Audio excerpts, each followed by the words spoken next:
Vous êtes sur le podcast Fluidité, épisode 93, où on va parler du fameux tournoi de Roland-Garros, alors restez à l'écoute.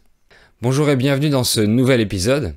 Pour commencer, je vais dire merci aux nouveaux membres du club VIP de la semaine dernière, donc leur prénom s'affiche sur la vidéo YouTube. Dans le club VIP, pour chaque épisode ou contenu, vous avez accès à la liste du vocabulaire en PDF, les transcriptions bilingues, la version audio MP3 à télécharger et un autre podcast où j'explique la grammaire que j'utilise en contexte. Vous avez aussi accès au groupe Telegram privé et au serveur Discord privé pour participer au chat hebdomadaire avec les autres membres du club VIP et encore plein d'autres bonus. Donc je vous mets le lien sur les plateformes de podcast et sur YouTube pour vous inscrire. Vous êtes libre de rester autant de temps que vous voulez et vous avez une réduction de 10% si vous prenez l'abonnement annuel. Si vous m'écoutez en podcast audio, vous pouvez regarder la version vidéo sur YouTube avec les sous-titres en français, mais aussi en espagnol, en anglais, en portugais ou en arabe, selon votre niveau. Donc je vous laisse le lien dans la description de l'épisode pour pouvoir y accéder. Avec mon épouse, on vient d'arriver en France depuis une semaine pour y vivre et pour s'y installer. On profite du beau temps du mois de mai. C'est bientôt l'été, mais pour l'instant, c'est encore le printemps. Et avec le retour du beau temps, les événements en plein air reprennent, comme le Festival de Cannes par exemple, dont j'avais parlé dans l'épisode 91. Il y aura aussi le Tour de France en juillet, et j'en ai aussi fait un épisode, le numéro 13. Et dans mon pays, il y a aussi un prestigieux championnat de sport annuel dont on va parler aujourd'hui.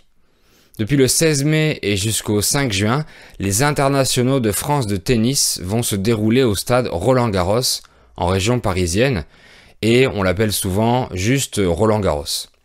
Donc aujourd'hui, je vais vous expliquer comment il fonctionne et son histoire. Roland-Garros est une compétition qui a été créée en 1925. Dans le monde anglophone, elle est connue sous le nom de French Open. Le tournoi fait partie des 4 championnats majeurs du monde du tennis, avec l'Open d'Australie, le tournoi de Wimbledon en Angleterre et l'US Open aux États-Unis. Ces 4 compétitions sont appelées le Grand Chelem. Donc la France a la chance et l'honneur d'avoir l'un des tournois du Grand Chelem sur son territoire. Tout commence en 1891 quand il y avait les championnats de France de tennis qui se jouaient sur l'herbe. En 1927, le Stade français, le club omnisport de Paris, donne 3 hectares pour la construction d'un stade digne d'accueillir la Coupe Davis, la Coupe du monde de tennis. Le stade sera construit à la porte d'Auteuil, au sud-ouest de Paris, et on décide de lui donner le nom de Roland-Garros, mais ce monsieur n'était pas un joueur de tennis, mais un aviateur. C'est le premier à avoir traversé la Méditerranée en avion de la France vers la Tunisie en 1913 durant un trajet de 7 heures. Roland-Garros était inscrit au stade français, mais il était rugbyman. Et on a donné son nom au stade en son hommage parce qu'il est mort en étant pilote pour la France durant la Première Guerre mondiale. Le stade est inauguré en 1928 et il s'est agrandi au fil des années. De nos jours, il comporte 18 courts de tennis, dont le plus grand pouvant accueillir jusqu'à 15 000 spectateurs, le court Philippe Chatrier, qui porte le nom d'un ancien président de la Fédération française de tennis.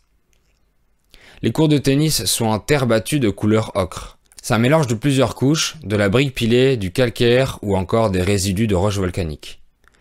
Le jeu sur terre battue est différent de celui sur l'herbe ou sur de synthétique, puisque les joueurs peuvent pas courir aussi vite, donc ils doivent être plus stratégiques et maîtriser les glissades pour pas se tordre une cheville. Du coup, certains joueurs peuvent être très bons sur l'herbe, mais pas bons sur terre battue par exemple. Parlons maintenant du fonctionnement du tournoi en lui-même. C'est une compétition à élimination directe, c'est-à-dire qu'il n'y a qu'un seul gagnant à chaque match jusqu'au vainqueur final. Il y a 128 hommes et 96 femmes qui peuvent participer.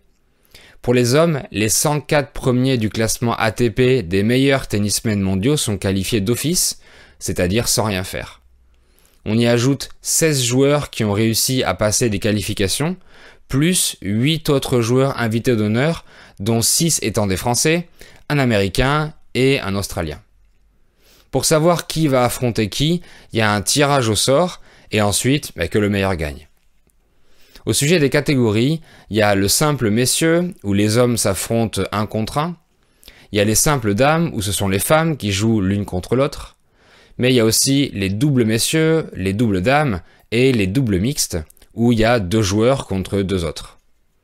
Et il y a les mêmes catégories pour les joueurs handicapés en chaise roulante. Au tournoi de Roland-Garros, le vainqueur est celui qui gagne 3 manches minimum pour les messieurs et 2 pour les dames. On dit aussi un set pour dire une manche. Pour gagner une manche, il faut gagner 6 jeux dans la manche avec 2 jeux d'écart, donc par exemple 6 jeux à 4. Pour les hommes, si les joueurs ont fait 4 manches et que chacun en a gagné 2, la 5e manche sera décisive, celui qui la gagnera remportera le match. Mais parfois, les joueurs n'arrivent pas à avoir 2 jeux d'écart et les matchs durent très longtemps.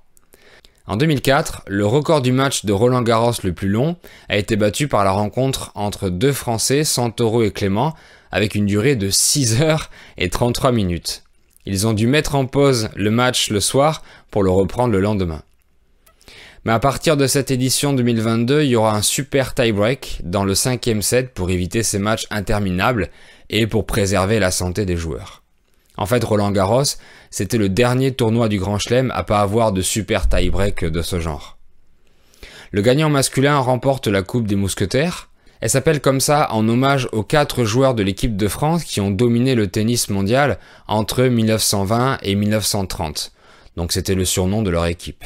Parmi ces tennismen, il y avait René Lacoste, celui qui a inventé la célèbre marque de vêtements avec un crocodile en tant que logo. La gagnante remporte la coupe Suzanne Lenglen, qui porte le nom d'une joueuse de tennis française qui a remporté beaucoup de titres dans les années 20. Le ou la vainqueur finale gagne aussi une récompense financière qui est de 2,3 millions d'euros pour les matchs en simple. Passons maintenant au palmarès. Le joueur qui a gagné le plus de tournois de Roland-Garros en simple est l'Espagnol Rafael Nadal, qu'on ne présente plus, avec 13 victoires, dont 5 consécutives de 2010 à 2014. Mais l'an dernier, c'est Djokovic qui a gagné et qui a interrompu la domination de l'Espagnol. La joueuse qui a gagné le plus de fois est l'Américaine Chris Evert, avec 7 consécrations. Les derniers Français qui ont gagné le tournoi sont Yannick Noah en 1983 et Marie Pierce en 2000. Yannick Noah est très connu des Français parce qu'il s'est reconverti dans la chanson depuis qu'il a arrêté le tennis. En plus, c'est le père du basketteur français Joachim Noah, qui est une star de la NBA où il joue. Pour assister au match de Roland-Garros, on peut acheter des billets en priorité si on a une licence de tennis, c'est-à-dire si on est déjà inscrit dans un club de tennis. Sinon, le grand public peut aussi s'en procurer, bien sûr. Sur les cours annexes ou secondaires, on peut avoir des places pour environ 34 €. Et les tickets les plus chers sont ceux des cours principaux, comme le cours Châtrier ou le cours Langlaine durant les phases finales.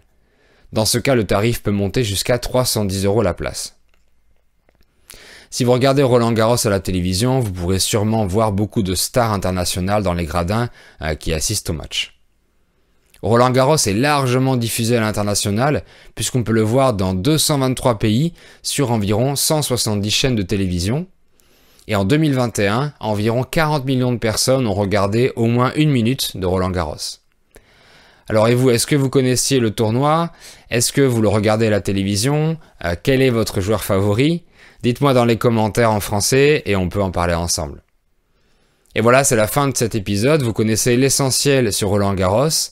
N'hésitez pas à réécouter plusieurs fois pour bien assimiler le vocabulaire jusqu'à ce que vous compreniez l'audio seul à 100%.